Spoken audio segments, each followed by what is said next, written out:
Hi friends, இன்றைக்கி நம்ம என்ன பார்க்கலான்னா ஒரு அருமையான பக்காவான ஒரு ஆந்திரா பொடி நல்ல சாதத்தில் போட்டு சாப்பிட்ற ஒரு ஆந்திரா பருப்பு பொடி செஞ்சிடலாமாங்க. அதுக்கு இன்றைக்கி ஃபஸ்ட்டு நான் 1 டம்ளர் அளவுக்கு தோரம்பருப்பு எடுத்துக்கிட்டேன்.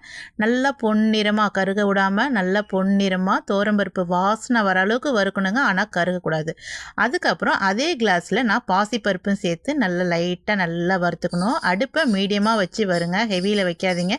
மீடியமாக வச்சு நல்லா பொன்னிறமாக வறுத்து அதையும் அப்படியே கொட்டிக்கலாம், அப்படியே ஆறிக்கிட்டு இருக்கட்டும். இப்போ அதே கிளாஸில் தோரம்பருப்பும் பாசிப்பருப்பும் எடுத்தல அதே கிளாஸில் இப்போ பொட்டுக்கல்லையும் எடுத்து நல்லா ரோஸ்ட் பண்ணிக்கலாங்க. நல்லா பொட்டுக்கல்லை நல்லா சூடாகிற அளவுக்கு நல்லா வறுத்து எடுத்து கொட்டிக்கலாம். இப்போ என்ன செய்யலாம்னா ஒரே ஒரு சொட்டு மட்டும் எண்ணெய் ஊற்றி 4 தட்டின பூண்டு அதை சேர்த்துக்கோங்க. நல்லா வாசனையாக இருக்கும், இல்லை வேண்டானாலும் விட்டுருங்க. ஆனால் 4 தட்டின பூண்டு நல்லா காரத்துக்கு ஒரு 5 காஞ்ச மிளகா போதும். நான் 5 காஞ்ச மிளகா சேர்த்துருக்கேன்.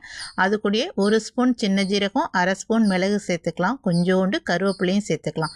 சேர்த்துட்டு நல்லா வறுத்து எடுத்துடலாம். அந்த எண்ணெயிலே எல்லாம் நல்லா வாசனை வர அளவுக்கு வறுத்துட்டு இப்போ நல்லா வறுத்ததை அந்த பருப்பு கூட சேர்த்துடலாங்க. இப்போது சேர்த்துட்டு இப்போ நல்லா ஆறினோடனே இதை மிக்ஸி ஜாரில் கொஞ்சமாக இதை உப்பு சேர்த்துட்டு நல்லா ஆறிடணும். ஆறினதுக்கப்புறம் நல்லா மிக்ஸி ஜாரில் இதை நல்லா பொடி பண்ணி எடுத்து வச்சுக்கிட்டா ஒரு அருமையான ஆந்திரா பருப்பு பொடி ரெடிங்க. கொஞ்சம் பெருங்காயத்தூளும் சேர்த்து நல்லா பொடி பண்ணி வச்சுக்கோங்க.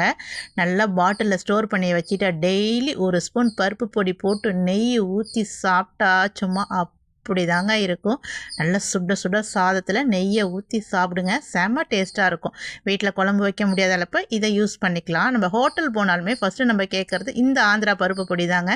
செம்மையாக இருக்கும். வீட்டில் ட்ரை பண்ணி கொடுத்து பார்த்துட்டு எப்படி இருக்குன்னு சொல்லுங்கள். பாய்.